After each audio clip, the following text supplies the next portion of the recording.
بسم الله الرحمن الرحيم الحمد لله والصلاة والسلام على رسول الله وعلى آله وصحبه ومن والاه أما بعد. So last Wednesday we had talked about the blessings of Medina, or the city of Yathrib, and the fada'il, the ahadith, the specialities that Allah Azza wa Jal and the Prophet Sallallahu Alaihi Wasallam have mentioned about the city of Medina. Today we're going to continue on and talk about the demographics of Medina. Who lived there, and can we have any population estimate? The demographics of Medina.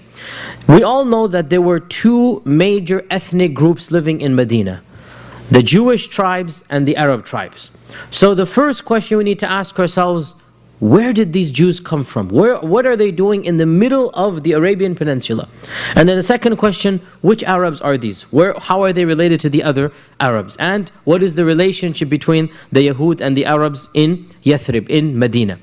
Realize, before we even begin, that this issue is a very politicized, very polemical one. It causes a lot of debate.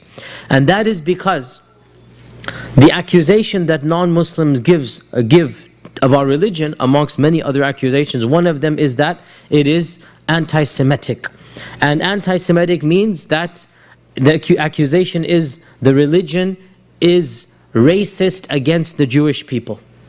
And that the Prophet ﷺ had certain inclinations to disregard the Jewish people, or to treat them in a negative manner. This is the accusation, right? And the way that the three Jewish tribes were treated, the Banu Qurayza, the Banu Qaynuqa', the Banu Nadir, the way that these three Jewish tribes were treated one after the other, this is their basis for this accusation. Okay, so this is a very sensitive topic, and it is one that if you ever give da'wah to non-Muslims, eventually this comes up. Number of things: the process of marrying multiple women, the age of Aisha, and then one of the most important things, how he dealt with the Yahudi tribes. Right? So when we talk about it in this context, especially in North America, we need to understand clearly what happened without being apologetic. By now all of you know me, that inshallah, you have no doubt, inshallah, I'm not an apologetic. I'm not an apologist. What is an apologist? Somebody who wishes to water down Islam and make it compatible or palatable to all the enemies of Islam. I don't care what people criticize Islam. If it is true, we will have to defend it and we have to believe it. And if it's not true, then we tell them it's not true. Right? So if they say that you guys do XYZ, XYZ is what we do, we say yes, we do this. Whether you like it or not, this is our religion. Right? And if they lie about us, then we say no, this is not true. And if it is true, then we also have to explain. So did the Prophet have multiple wives? Yes, he did. Then we need to explain the rationale. There's wisdom behind it. And in explaining this, we are not watering Islam down. We're simply defending, and we're simply explaining that people should not be critical. So this is one of those topics. I'm just talking about it for the first time, but do realize that throughout the next few weeks and the next few years, because the Madani Seerah is 3 times the Makki Seerah, inshallah, if Allah gives us life, we'll continue this. I will have to go into a lot of detail into these Jewish relationships, because it is important for American Muslims to be aware of the details of what happened, some of which sound politically very incorrect and some of which have no problems with. Our basis is not political correctness. Our basis is, did the Prophet ﷺ do it? If he did, what is the wisdom?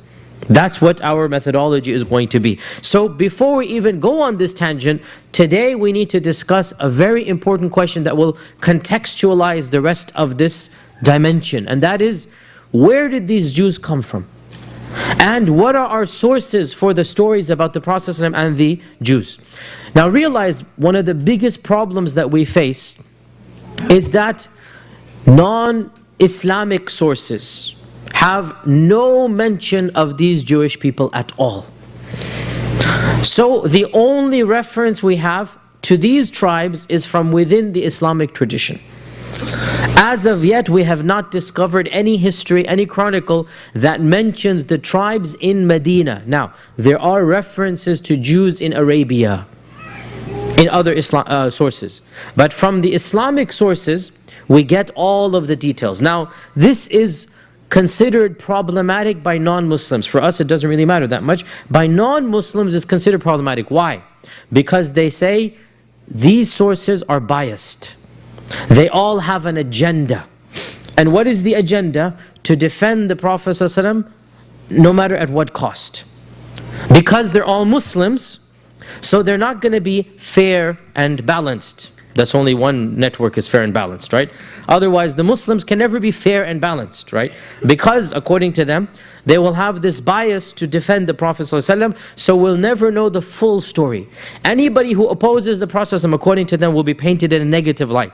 And can you believe there are articles that I have read myself that defend Abdullah ibn Ubay ibn Salul as being a noble man, as being a leader. Why? Because, again, the point is, anybody who opposes the Prophet ﷺ is painted negatively, he must have been a good person. So they flip the entire narrative around. And they make the leader of the munafiqeen the real true gentleman and nobleman of Medina. And the same applies to the other stories as well. So we need to be very cautious and careful about how we're going to interpret the sources. So we begin by saying there are a number of theories about where these Jewish tribes came from. Some of these theories were simply said by the early scholars, and some are propounded by later scholars. The first theory is that these tribes were sent by the Prophet Musa alayhi salam himself. That the Prophet Musa alayhi salam sent a small group to the land of Hijaz. Why? Because he knew that the Prophet Muhammad would come from that land, and so he wanted a group of his followers to believe in him and welcome him. This is a theory that one finds in early Islamic sources, and Allah Azza wa Jalla knows best. It does seem a bit strange, to be honest, and it doesn't seem very sound. Yani, why would Musa alayhi salam send some of his followers when he is the prophet of that time and the people should remain with him?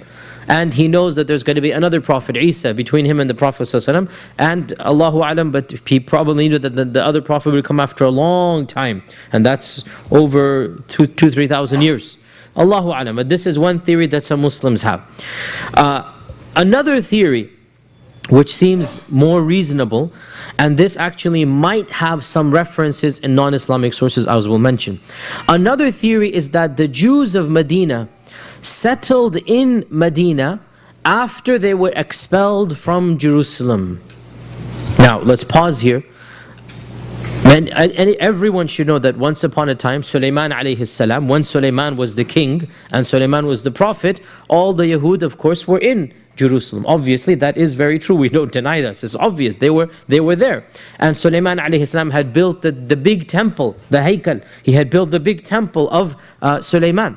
Now, over the course of the next hundreds and thousands of years, the power of that state collapsed. The Romans became in charge, and then the Christians, and at times even the Persian emperor was in charge of Jerusalem. So over the course of the next 1,500 years, until Umar ibn al-Khattab conquered Jerusalem, Jerusalem was in between many different people. It was controlled by pagan Romans. Pagan Romans, they hated the Christians as well. It was controlled by the Persians at times, and at times it was controlled by Christian Romans. So different groups had controlled it. Now, there were two major expulsions of the Jews.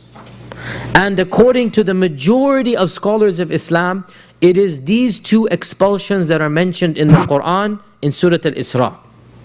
If you read the first page of Surah Al-Isra, Allah subhanahu wa ta'ala mentions two expulsions and two punishments sent upon them. Right? The majority of Quranic scholars consider these two to have been the ancient two of the past. And I should just add as a footnote, some modern scholars of the Quran, and I haven't really studied and I don't have an opinion myself, some modern scholars say that this reference in Surah Al-Isra is to a future event and not a past one.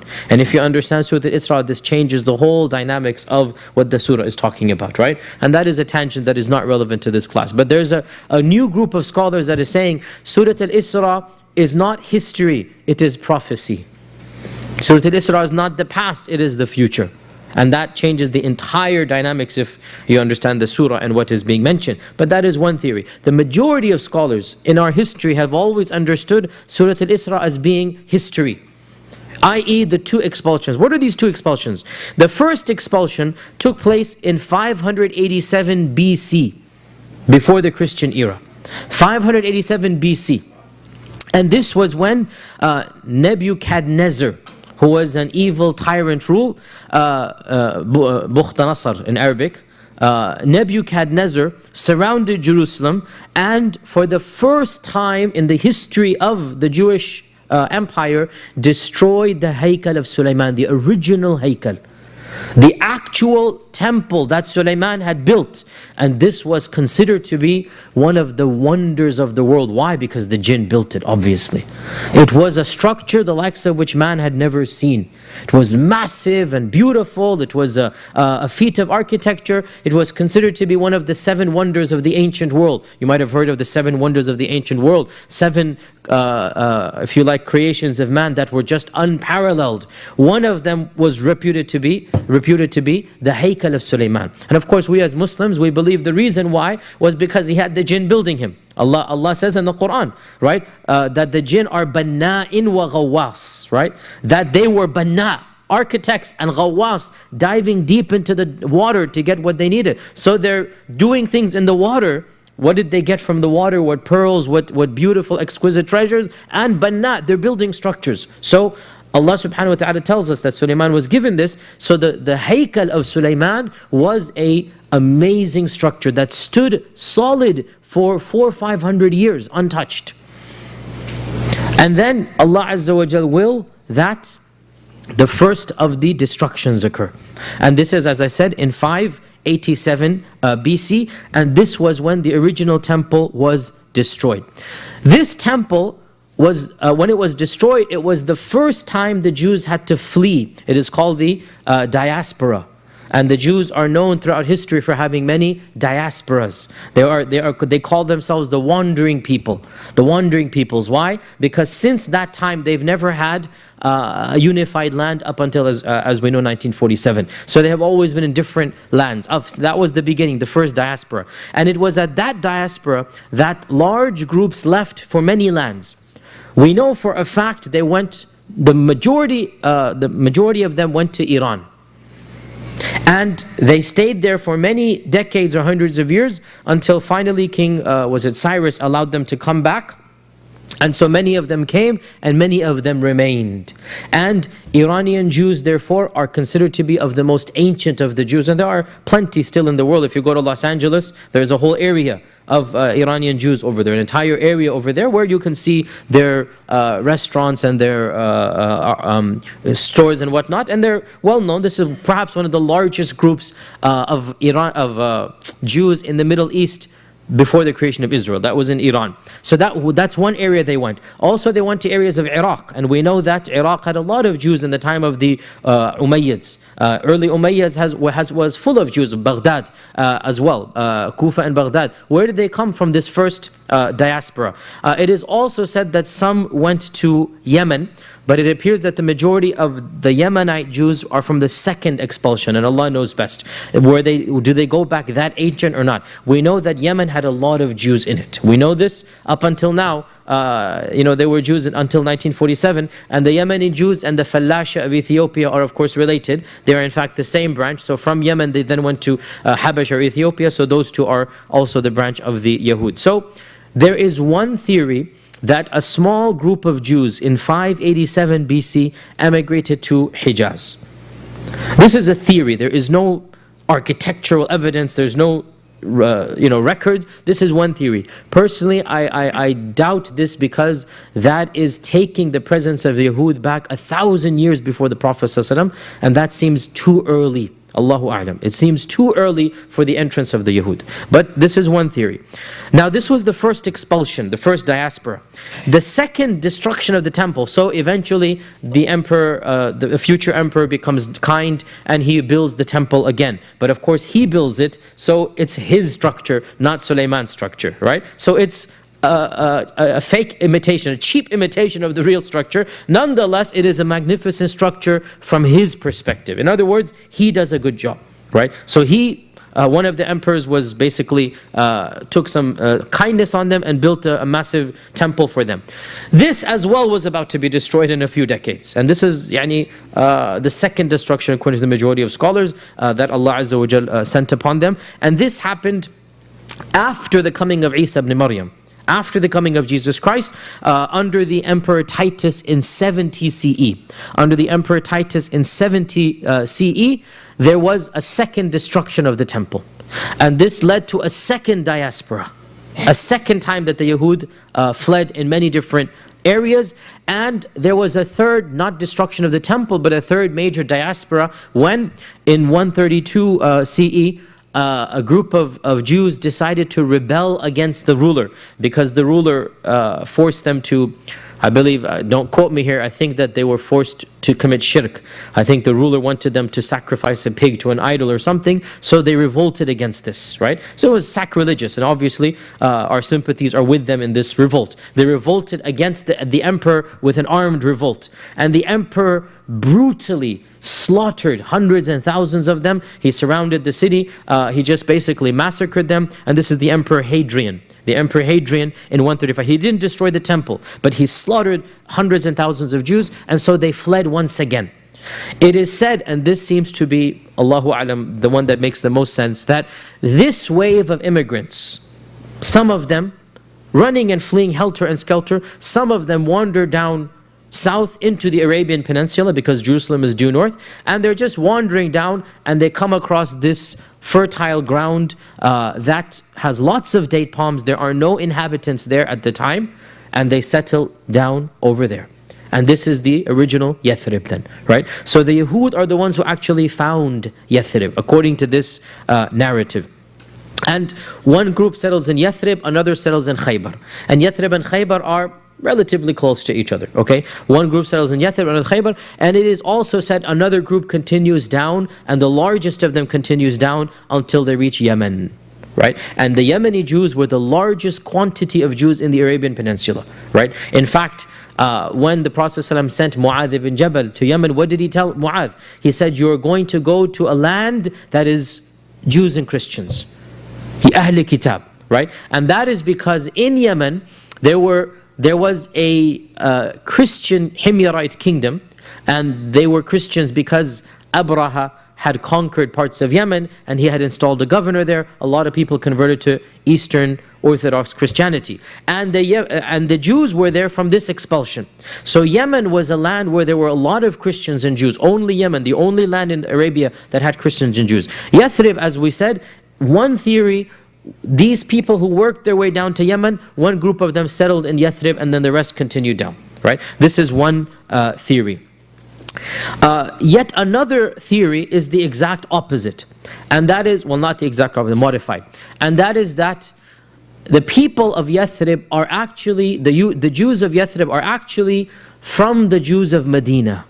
So the first theory has it that the people from Jerusalem are wandering down, and small pockets remain in Yathrib, and the bulk goes to Yemen, right? The other theory has it the other way, and that is that from Yemen, small pockets emigrated, and they worked their way up, and so some of them ended up in Yathrib. Now in either case, and this is an interesting point, it establishes some type of relationship between Yemen and the Yahud. Correct? Either case. Because the first batch, the first theory, they would have eventually found out that their relatives migrated to Yemen. Correct? And the second theory, they are the descendants of the Yemeni Jews. Correct? So both of these theories link them to Yemen, and in my humble opinion, this makes complete sense as we're going to come to now. This makes complete sense and it fits in perfectly as we're going to come to now. A tangent here, some modern researchers looking at the reports of the Jews in Medina and seeing what they had of institutions and trying to find phrases that are found in Arabic that the Jews used, right? This is a very meticulous research. You're trying to reconstruct who these Jews were. So some researchers have a theory that the Jews of Medina were not from the sects of mainstream Judaism. They were from a very ancient sect called the Karaites. K-A-R-A-I-T-E, Karaites. Pause here. You should be aware that Judaism has many sects, as we all know. We in America are only used to 3 of them: the conservative, the reform, and Orthodox. The Hasidics are a branch of the Orthodox. The Conservative, the Reform, and the Orthodox. These three sects are completely modern. They go back 100 years in America. Has nothing to do with classical Judaism. So we can ignore all of this for classical Judaism. Classical Judaism, we don't want to talk about the sects of Judaism, that's a different class altogether, but realize there were two main streams once upon a time. Two main streams. The first of them was called Rabbinic Judaism. And all of the Jewish groups in our times go back to Rabbinic Judaism. Rabbinic Judaism, look at it as the Jews who are required to follow the rabbis. Rabbinic. So the rabbis interpret the law and they follow the rabbis. The second group of Judaism, of Jews, and this is the theory that this group is from that second group, are the Karaites. By the way, in our times, the Karaites are only 40,000 in the whole world. They are very minuscule, and I have never met one in my life. They're a very small group. They're still around. The Karaites reject the authority of the rabbis. And they say we need to follow the Torah directly. We're not going to have the intermediary of the rabbis. We're going to follow the Torah directly. Now this is a bit simplistic, but the point is that there is something called Rabbinic Judaism, which has, look at it this way, books of fiqh. The Rabbinic Jews are going to follow books of fiqh. They're not going to go back to the Quran and Sunnah. I'm being equivalent here, right? The Karaite Jews reject these books. Like, this is not the original Sharia. The actual Sharia is the Kitab and Sunnah, the Quran and Sunnah, right? So they're going to go back directly to the Quran and Sunnah. This is Karaite Judaism. Now, the point being, some scholars have tried to research this, and it appears that the Jews of Medina were Karaites. If this is the case, then we can say that the theory that they emigrated when they were expelled from Jerusalem makes sense, because that was the time when Karaite Judaism was predominant. Rabbinic Judaism began around 400-500 CE, and the expulsion took place 120 CE. This is, you see why we're interested in what type of Jews they are. Because Rabbinic Judaism, after 400 CE, the bulk of Jews are Rabbinic Jews. So these Jews have nothing to do with Rabbinic Judaism. So therefore they arrived in Yathrib before 400 CE. Therefore this adds weight to the fact that they are from the expulsion of Hadrian and Titus. You guys following me? I'm going a totally different tangent, but this is the introduction to a very important series of topics afterwards. Now,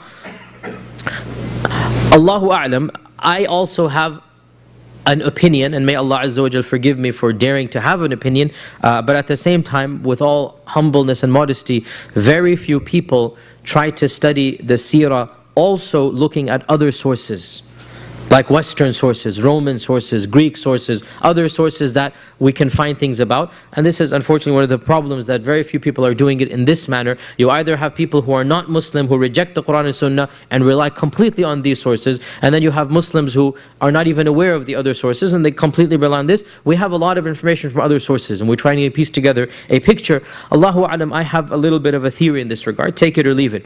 And that is that the question is very interesting.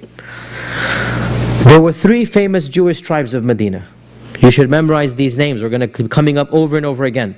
The Banu Qaynuqa', the Banu Nadir, and the Banu Qurayza. Okay? Banu Qaynuqa', Banu Nadir, Banu Qurayza. Okay? Question. Jews do not divide themselves into these types of tribes. Jews don't have tribes. This is an Arab phenomenon. Jews do not have tribes.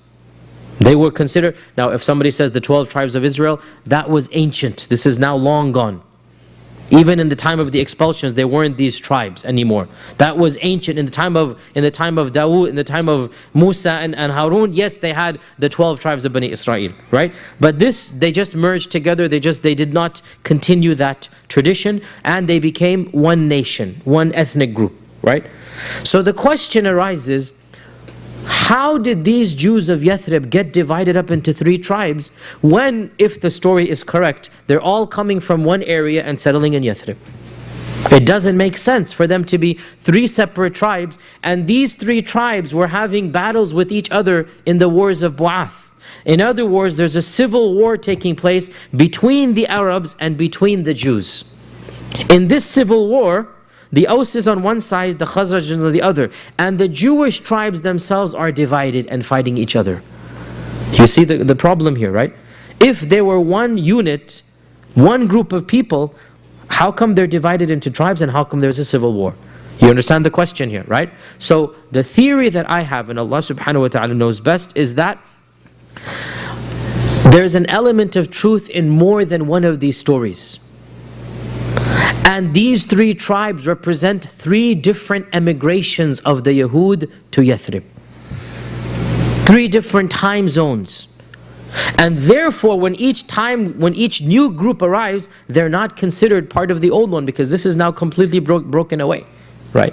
And so, this is one theory, and again, I don't know anybody who has suggested this, but there is very little discussion in the Islamic sources of the origin of these tribes anyway. If you look at Ibn Ishaq, no mention at all where these Jews come from. Look at Ibn, so this is not something that people are thinking about, where all of these people come from. Nonetheless, this is one theory, and Allah knows best, and we're never going to know unless we find external information, but it does make sense that there must be some reason why these three tribes were separate from one another. That's the theory I have. Now, this is the first group of people, the Yahud.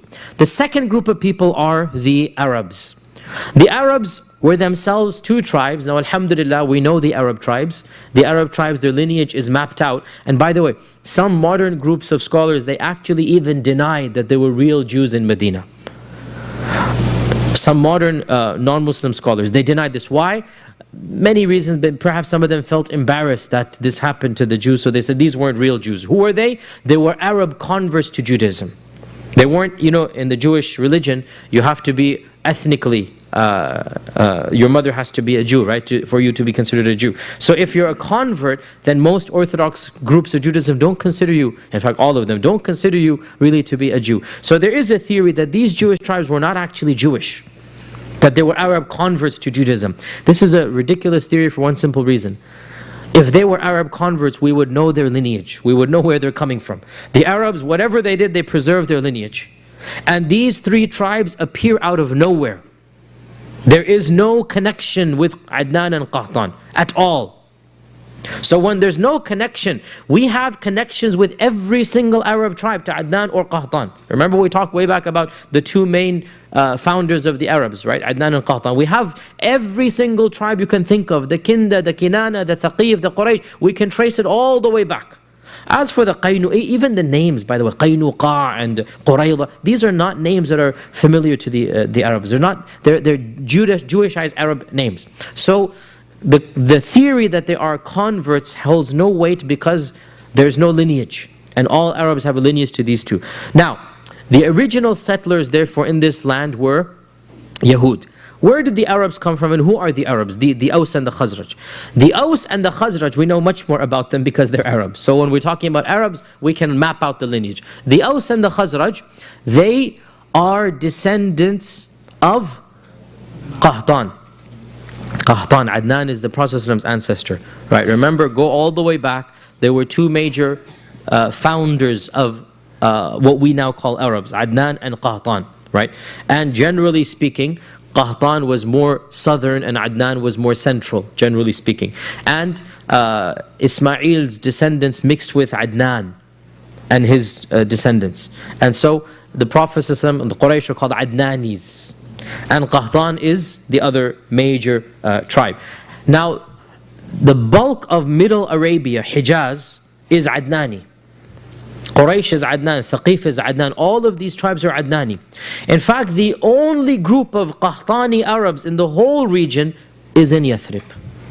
And as I said last Wednesday, clearly, again we cannot be 100% sure, we don't speak on behalf of Allah, but it does appear that this was what Allah Azza wa Jal intended, that the Qahtani and the Adnani tribes would merge together in early Islam to show the real unity, that there would be no more animosity between Qahtani and Adnani, that anybody who opposed the Muslims could not do so on ethnic grounds.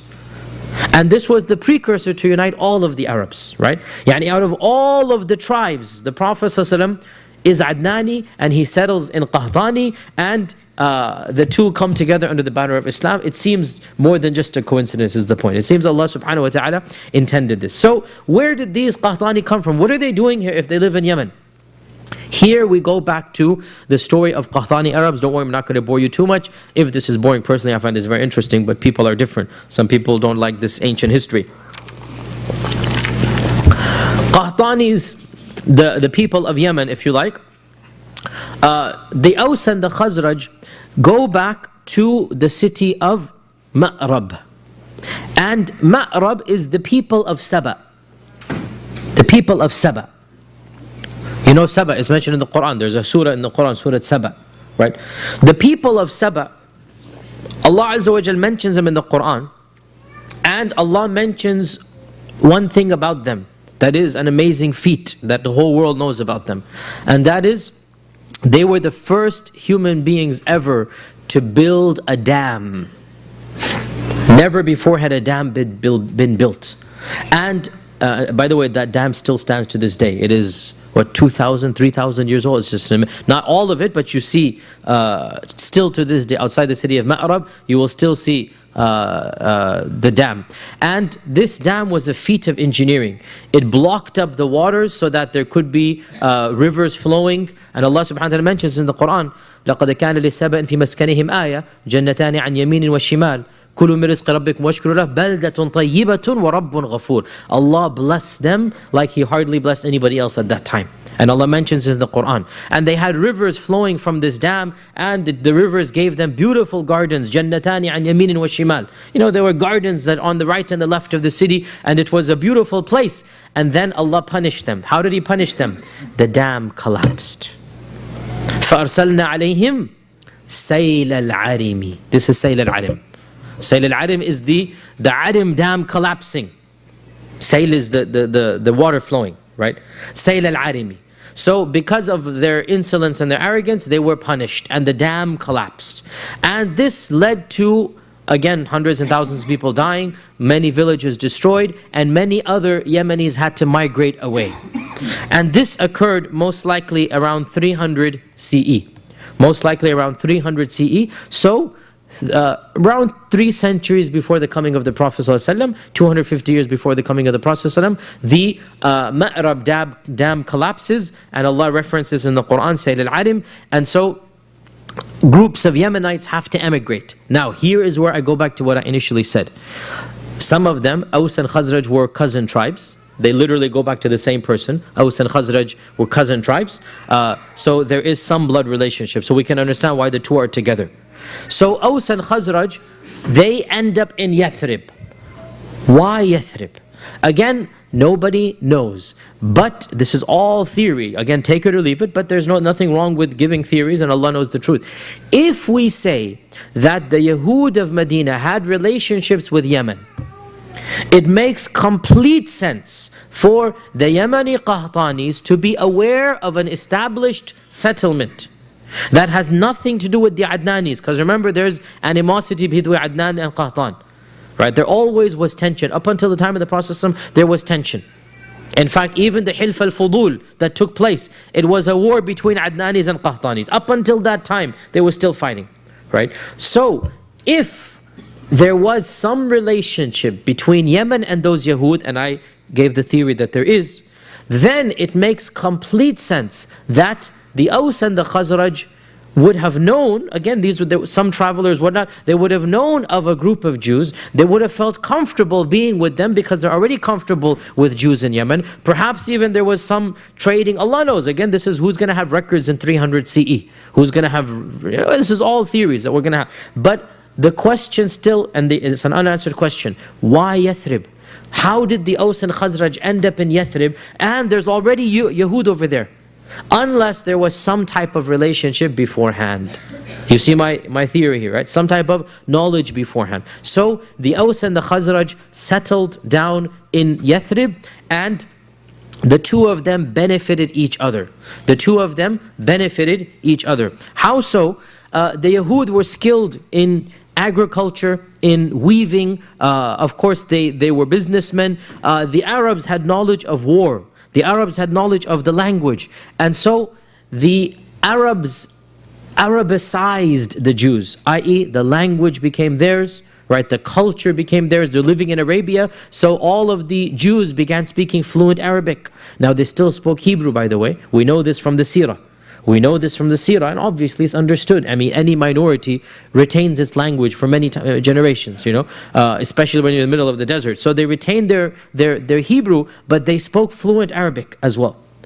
And they took on the culture of the Arabs, and the language of the Arabs, and the dress of the Arabs, with some Yahudi as well influence, but they kept much of their culture, and they adopted Arab culture. So when the Qahtanis, the Yemenis, the Aus and the Khazraj arrived in Yathrib, it appears that they didn't arrive together. And again, this is a theory. Nobody was an eyewitness writing chronicles of 300 CE, i.e. 200 before the Hijrah. Right, 250 before the Hijrah. Who's going to be recording this? The theory goes as follows. Now, we know for a fact that the Aus had asked permission from the Banu Qurayza and the Banu Nadir, the two Yahudi tribes, and formed an alliance with them. And the Khazraj had taken permission from the Banu Qaynuqa. So the question once again arises, how come these two these two Arab tribes have different Jewish alliances? The theory, the two of them didn't arrive at the same time, maybe 10, 15 years apart, or a few years apart. That the first tribe arrived, and that is the Aus. And the Aus got the alliances and took some protection from the largest of the Yahudi tribes, and that is the Banu Qurayza and the Banu Nadir. And this also explains why the Aus were richer. Because the Aus were richer than the Khazraj, and the Aus had a higher income. They were socio-economically better off, and they occupied the better land of Medina. Because in those days, land was also tribal. Your house was where your tribe was. It's not like in our times, anybody buys any. No, you lived where your tribe was, for protection, for safety. So the Aus had the best plots in Medina, the most luscious gardens of Medina, and the Khazraj had the lower territories, the ones that were not as luscious. So therefore, it appears that the Aus arrived before, and one theory goes, the Yahud needed manual labor. They needed people to basically farm the land. It's too large for them. And so they allowed the Aus the opportunity to basically, what's going to be a good word here, not rent to own, not lease to own, but basically fraction it out. You take charge of the land, you give us a fraction, and you take the rest, right? It's basically, you do the manual labor, and you give us a percentage of the produce, and you can basically man the land and take charge of it. So the Aus and the Khazraj therefore settle down in this manner, and over the course of the next 150, 200 years, this solidified the relationship. The Aus and the Khazraj had their alliances with the Yahud, and each of them had wars with each other, and therefore when the civil wars took place, and I said the civil wars lasted for more than 100 years. The civil wars lasted for more than 100 years. The worst of them was the Bu'ath war, which took place 5 years before the Hijrah of the Prophet sallallahu alaihi wasallam. And it is also known that the Jewish tribes financed the Aus on the one side, the Banu Nadir, and the Banu Qaynuqa financed the Khazraj on the other side. So they actually were involved in the civil war. Right? Did they actually fight or not? We don't have references. But there was clearly a divide between the Jewish tribes. And the two Jewish tribes were helping different sides, the Aus and the Khazraj. Now, question arises. The number of people living in Medina, how many? Very difficult. There was no census. Nobody's going to go house to house and see how many people, right? But we can kind of sort of get a glimmer. Kind of sort of. How so? Well, by looking at the battles of Badr and Uhud and Khandaq, seeing how slowly but surely the city is growing. The total population of the three Jewish tribes seems to have been around 2,000 men. We get this by doing a tally of Banu Nadir, Banu Qaynuqa, and Banu Qurayza. Each time something happens, we have a number roughly of men. Adding all of these men together, 2,000 men. Multiply that by 3 for women and children, you get 6,000 Jews, roughly, in Yathrib. When the Prophet ﷺ immigrates, roughly 6,000. We also know that in the conquest of Mecca, the Ansar had around 4,000 to 5,000 men participating in the conquest. Right? So, 4 to 5,000 multiplied again by average of 3, you have 12 to 15,000 Arabs. So quantity-wise, the Arabs seem to be double the Jews. But the Jews had the power because they had the money and because they had the land. The best land, and because they had fortresses. The Aus and the Khazraj did not build fortresses. The Jews did not live in Medina proper. They lived outside. And they had fortresses, each of these 3. And so a rough quantity we get of the people of Medina, roughly around 20,000 people. And this is a relatively large town. It's not a small town. For the time, to have 20,000 people seems to be a very good number.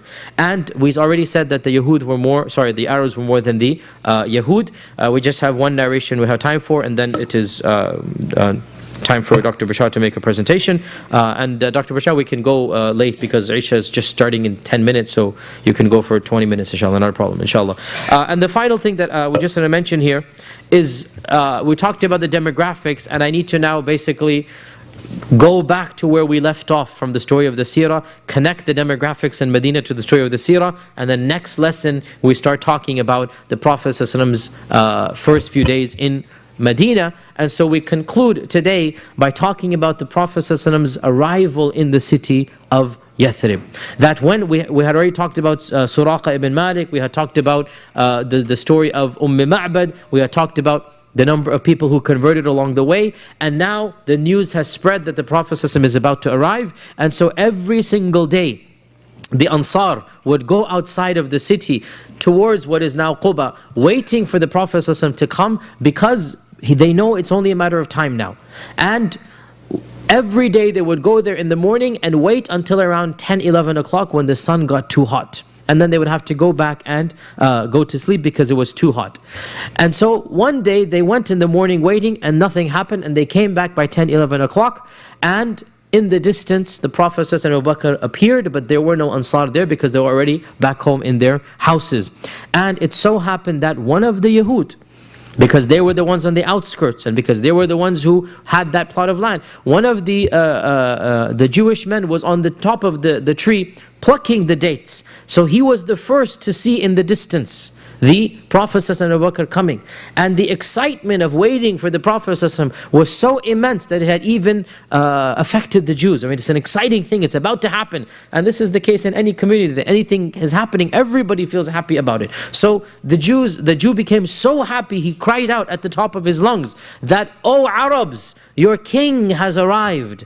Notice, he knows that they have adopted, quote unquote, the Prophet as their king. Or, "O Arabs, your king has arrived." And he too is excited. And notice he says, "your kings." Because from the beginning, they did not expect the Prophet to be their, forget prophet, even ruler.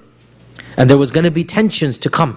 Because he didn't say my king, he said your king has arrived. He's excited because everybody's waiting, but he doesn't ascribe it to himself, because that's not, they felt that until this point, they always felt that that's their business, we have our business, they will not interfere in our business. But slowly but surely that did happen. And so the Prophet ﷺ, when the news spread, the Ansar rushed out in hordes, hundreds and hundreds of them. And the Prophet ﷺ entered, according to one report, on the 2nd of Rabi'ul Awwal, according to another, on the 12th of Rabi'ul Awwal, on a Monday, in the 14th year of the Da'wah, which was to become the first year of the Hijrah.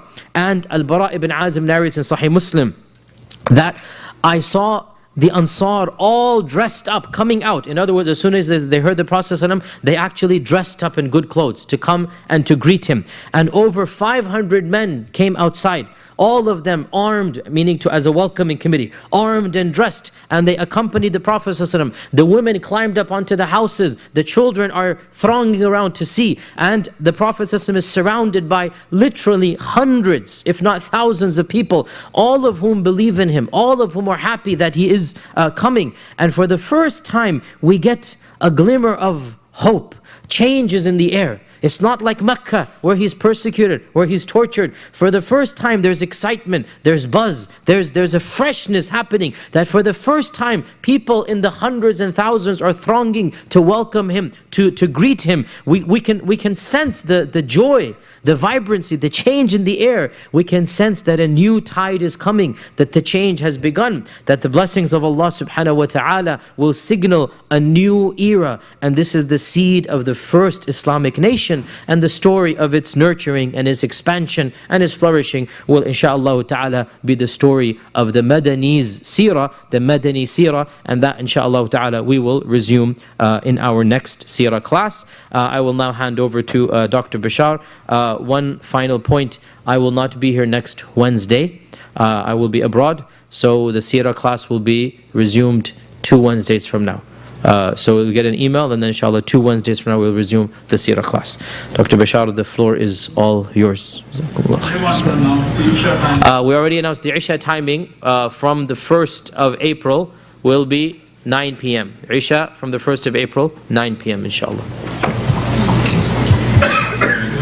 You can take a couple of questions until we set up. Oh, okay. Any questions while they set up the PowerPoint? You have any announcements as well? Can we move your forward? Yeah, sure. Whatever you want to do. Any questions?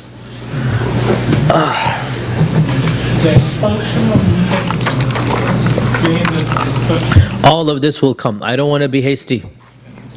Banu Nadir, Banu Qaynuqa', Banu Qurayza, each one of them has a long story. And we need to be very careful and cautious. We need to explain the details and rationale. So when the time comes, yes. There's no clear indication that the Jews were looking for the next Messiah. No, the Quran itself references they're waiting for the next prophet. I mean, in Medina. Yes, the Quran references this, but they expected that prophet to be one of their own. They didn't expect him to be someone else. The Quran references this in Surah Al-Baqarah.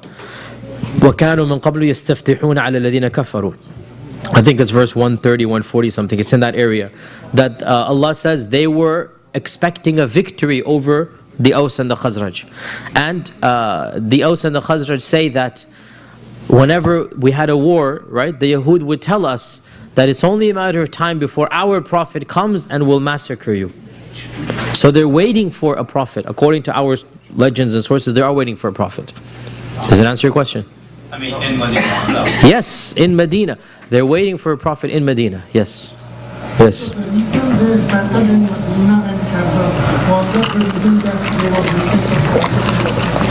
This is the theory that is given, and that is that just like Salman al-Farisi knew that one of the signs of the prophet is what? That he's going to come in a land of dates, right? So this knowledge was known. We know this for a fact, it was known. Why shouldn't these Yahud have it as well? They probably also had it. And so, again, it doesn't negate the theory that when they're fleeing from Hadrian or from Titus, they settle in a land of dates because they know that the Prophet will come in a land of dates. Right? Inshallah. Yes? What was the relationship between Bibar in Medina and Bibar in Makkah? One of the specialities of the people of Medina is that they had never been conquered by any tribe, even though 2-3 times this was attempted. But they had never been conquered by any tribe. So there was a relationship of izzah. People would come, trade, and leave. There was never a conquering. So the Aus and Khazraj were independent in spirit. Okay? Jazakumullah khair. We will continue inshaAllah next, not next Wednesday, 2 Wednesdays from now inshaAllah.